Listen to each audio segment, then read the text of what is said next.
আসসালামু আলাইকুম দর্শক, নিয়াজেস গ্যালারিতে সবাইকে স্বাগতম। নিয়াজ বলছি নিয়াজেস গ্যালারি থেকে। আশা করি আপনারা সবাই ভালো আছেন। আপনি যদি আমাদের চ্যানেলে আজ নতুন হয়ে থাকেন তাহলে এক্ষুনি আমাদের চ্যানেলটি সাবস্ক্রাইব করুন প্লিজ। আর যারা অলরেডি আমাদের চ্যানেল সাবস্ক্রাইব করেছেন তাদের সবাইকে ধন্যবাদ। আপনারা চ্যানেলটি সাবস্ক্রাইব করার সাথে সাথে বেল বাটনটিও ক্লিক করে রাখবেন, তাহলে আমরা যখনই কোনো নতুন ভিডিও আপলোড করব আপনারা সাথে সাথে তার নোটিফিকেশন পেয়ে যাবেন। প্রিয় দর্শক, আজ আপনাদের জন্য পাট শাকের উপরে একটি ভিডিও নিয়ে হাজির হয়েছি। আজকের ভিডিওতে আমরা আপনাদেরকে দেখাবো বীজ থেকে কিভাবে পাট শাকের চাষ করা যায়।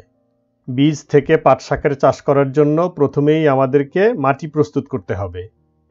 তাহলে চলুন এখন আমরা মূল ভিডিওতে যাই। আমরা এই টবে নরমাল মাটি এবং গোবর সার মিশিয়ে মাটি প্রস্তুত করেছি।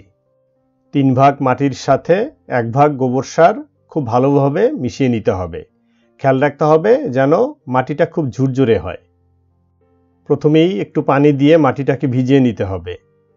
এর কারণ হলো আমরা যদি বীজ বপন করার পরে পানি দেই তাহলে এই পানির সাথে বীজগুলো সব একসাথে এসে জমা হয়ে যাবে। তাহলে এই বীজ থেকে ছোট ছোট চারা উঠবে সব একই জায়গায়। এই সমস্যা দূর করার জন্য আমরা প্রথমেই পানি দিয়ে মাটিটাকে একটু ভিজিয়ে নিয়েছি। পানি দিয়ে মাটি ভিজানোর পরে কিছুক্ষণ অপেক্ষা করতে হবে যাতে মাটি পানি চুষে নিতে পারে।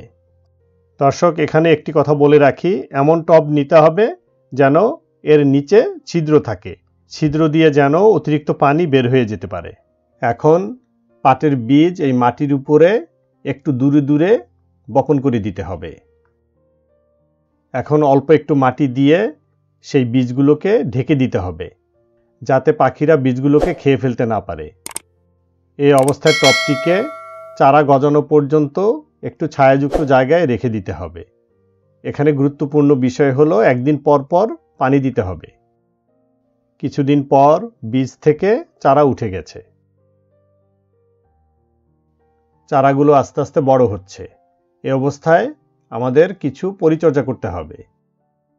যদি চারাগুলো খুব ঘন উঠে তাহলে মাঝখান থেকে কিছু চারা উঠিয়ে ফেলে দিতে হবে। যদি ঘন থাকে তাহলে গাছ বড় হবে না।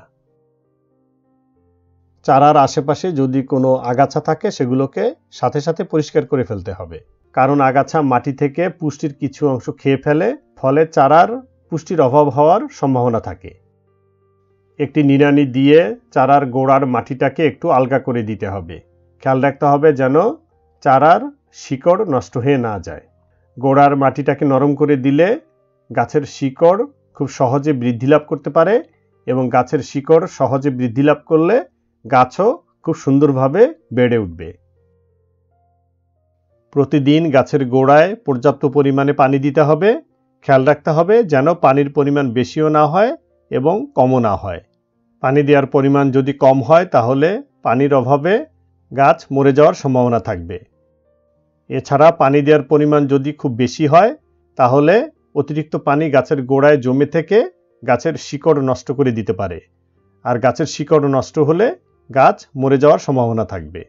গাছের গোড়ায় যাতে পানি জমে না থাকে সেই কারণেই আমরা টবের নিচে ছিদ্র রেখেছি। গাছে পুষ্টির অভাব দূর করার জন্য মাঝে মাঝে সার দিতে হবে। আমরা আমাদের বাগানে সবসময় আমাদের কাছে প্রিয় সার গোবর সার ব্যবহার করে থাকি। বাজারে অনেক ধরনের সার কিনতে পাওয়া যায়, আপনারা ইচ্ছা করলে যে কোনো সার ব্যবহার করতে পারেন। গাছের যত নষ্ট পাতা বা পোকা খাওয়া পাতা আছে সবগুলোকে কেটে ফেলে দিতে হবে।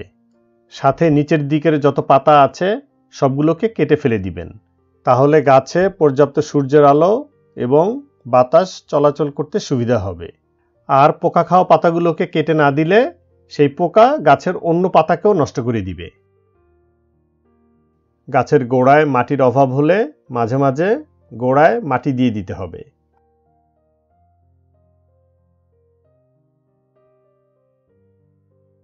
এমন জায়গায় পাটের চাষ করতে হবে যেখানে দিনে অন্তত 5 থেকে 6 ঘন্টা সূর্যের আলো থাকে। গাছের সঠিক বৃদ্ধির জন্য সূর্যের আলো খুবই গুরুত্বপূর্ণ। সূর্যের আলো গাছকে পোকার আক্রমণ থেকেও রক্ষা করে। দেখুন দর্শক, সঠিকভাবে পরিচর্যার ফলে পাট শাকগুলো খুব সুন্দরভাবে বেড়ে উঠেছে। প্রিয় দর্শক, এতক্ষণ আমরা আপনাদেরকে দেখালাম আমরা আমাদের বাগানে বীজ থেকে কিভাবে চারা তৈরি করে পাট শাকের চাষ করে থাকি। এই ভিডিওটি সম্পূর্ণ দেখার পর আশা করি আপনারাও আপনাদের বাগানে সঠিক উপায়ে পাট শাকের চাষ করে প্রচুর পরিমাণে পাট শাক উৎপাদন করতে সক্ষম হবেন। এই ভিডিওটি যদি আপনাদের ভালো লেগে থাকে তাহলে লাইক, কমেন্টস এবং শেয়ার করে আমাদেরকে আরও ভালো ভালো ভিডিও তৈরি করার উৎসাহ দিবেন আশা করি। পরবর্তী ভিডিও দেখার আমন্ত্রণ জানিয়ে আজকের মতো এখানেই বিদায় নিচ্ছি। সবাই ভালো থাকবেন, সুস্থ থাকবেন। আসসালামু আলাইকুম, আল্লাহ হাফেজ।